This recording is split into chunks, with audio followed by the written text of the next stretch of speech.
ایک غیر معروف چھوٹے سے قصبے کا آج کے دبئی بن جانے کا راز کیا ہے؟ دبئی سے پہلے کسی ملک نے اتنے کم برسوں میں اتنی زیادہ ترقی نہیں کی۔ صرف 30 سال پہلے تک جہاں صرف دھول اڑتی تھی، وہاں اب دنیا کی اعلیٰ ترین سڑکیں اور جدید ترین میٹرو چلتی ہوئے دکھائی دیتی ہے۔ جہاں ایک ایک دو منزلہ چیدہ چیدہ مکان نظر آتے تھے، وہاں اب شاندار فلک بوس عمارتیں کھڑی ہیں، اور پوری دنیا کے سیاح اور بزنس مین جن کی ترجیح لندن، پیرس اور نیو یارک ہوا کرتی تھی، اب دبئی کا رخ کرتے نظر آتے ہیں۔ دبئی متحدہ عرب امارات کے 7 ریاستوں میں سے ایک ریاست ہے۔ متحدہ عرب امارات ان 7 ریاستوں کا وفاق ہے، جس کا دارالحکومت ابو ظبی ہے۔ تاہم جب بھی متحدہ عرب امارات کا ذکر آتا ہے تو سب سے پہلے ذہن میں دبئی کا نام آتا ہے، اس لیے متحدہ عرب امارات کی بات دراصل دبئی کی بات ہے۔ ان 7 ریاستوں کو 1 دسمبر 1971 کو برطانیہ سے آزادی ملی تھی، اور اگلے ہی دن یعنی 2 دسمبر کو 6 ریاستوں نے ایک وفاقی اتحاد بنا لیا تھا۔ 7ویں ریاست راس الخیمہ 10 فروری 1972 کو اتحاد میں اس وقت شامل ہوئی جب ایران کی بحری فوج نے آبنائے ہرمز میں کچھ جگہوں پر یہ کہہ کر قبضہ کر لیا کہ یہ اس کی ملکیت ہیں۔ راس الخیمہ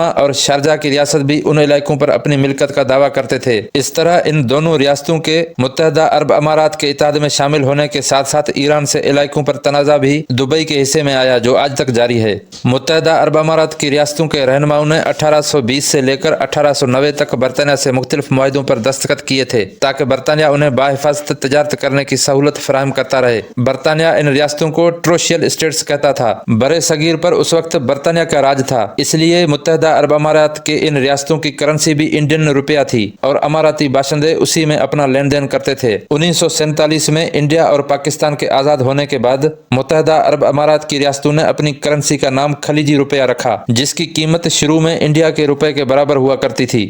دبئی میں تقریباً 100 سال پہلے علاقے کے تاجر، چاہے وہ ہندوستان کے ہوں، فارس یا عراق کے، سب یہاں آ کے آہستہ آہستہ جمع ہوئے اور دبئی تجارت کا گڑھ بن گیا۔ جب برطانیہ نے دبئی کے آس پاس تیل کی دریافت کی تو ابو ظبی کے حکمران شیخ زید بن سلطان ال نہیان اور دبئی کے شیخ راشد بن سعید ال مکتوم اور امارات کے دوسرے رہنماؤں کو آمدنی آنے لگی۔ بعد میں شیخ زید متحدہ عرب امارات کے پہلے صدر منتخب ہوئے اور دبئی کے شیخ راشد پہلے نائب صدر بنے۔ شروع میں دبئی کے لوگ موتیوں کی تجارت کرتے تھے اور آس پاس کے علاقوں میں جا کر انہیں بیچتے تھے۔ اسی طرح دوسرے تاجر بھی یہاں آتے اور اپنی اشیاء بیچتے۔ اس علاقے میں تجارت کا ایک نیٹ ورک بن چکا تھا، اور تاجر چاہے کویت سے ہوں یا بصرہ سے، وہ ہندوستان کے شہر گجرات یا کیرالہ یا زینزیبار جاتے ہوئے دبئی میں ضرور رکتے تھے۔ موتیوں کی تجارت سے اماراتی باشندوں کو بہت فائدہ ہوا، لیکن جب جاپانیوں نے مصنوعی طریقے سے موتی بنانے کا طریقہ دریافت کر لیا تو آہستہ آہستہ اماراتی موتیوں کی مانگ کم ہونے لگی، اور یہ صنعت سکڑتی تقریباً ختم ہو گئی۔ مگر تیل کی دریافت کے بعد بہت سے اماراتی باشندوں نے موتیوں کی صنعت کو چھوڑ کر تیل کے سیکٹر میں تجارت شروع کر دی، اور جب 1971 میں انہیں برطانیہ سے آزادی ملی تو اس کے بعد تیل کی پیداوار اچانک بڑھ گئی، جس سے اس علاقے کی معیشت کو بھی سہارا ملا اور دبئی تجارت کا گڑھ بن گیا۔ جس ملک میں 1980 تک دھول اڑتی تھی،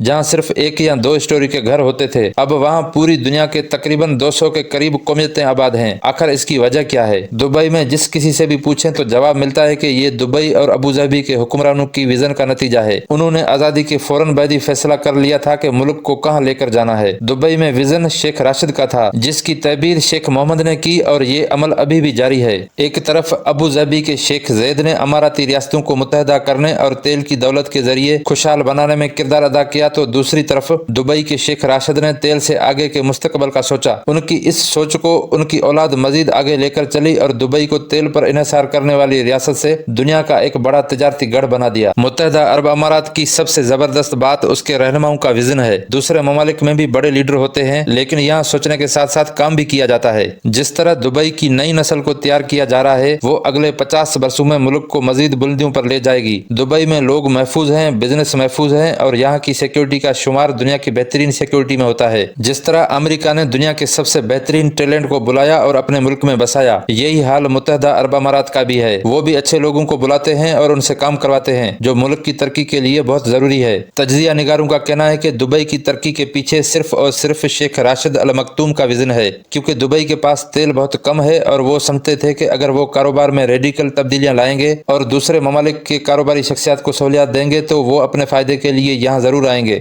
ان کی دوسری بات یہ تھی کہ وہ ہر نئی چیز کا تجربہ کرنا چاہتے تھے کہ ایسا کرنے سے کس حد تک اس کا فائدہ ہوگا۔ یہ مشہور ہے کہ کچھ برس پہلے ایک ایسا وقت بھی آ گیا تھا جب پوری دنیا کی سب سے زیادہ کرینیں دبئی میں موجود تھیں۔ یہ دور تھا دبئی کی برق رفتار کنسٹرکشن کا۔ اس دوران دبئی کو ابو ظبی سے ملانے والی اہم شیخ زید شاہراہ کو جدید بنیادوں پر بنایا گیا۔ دبئی میرینا،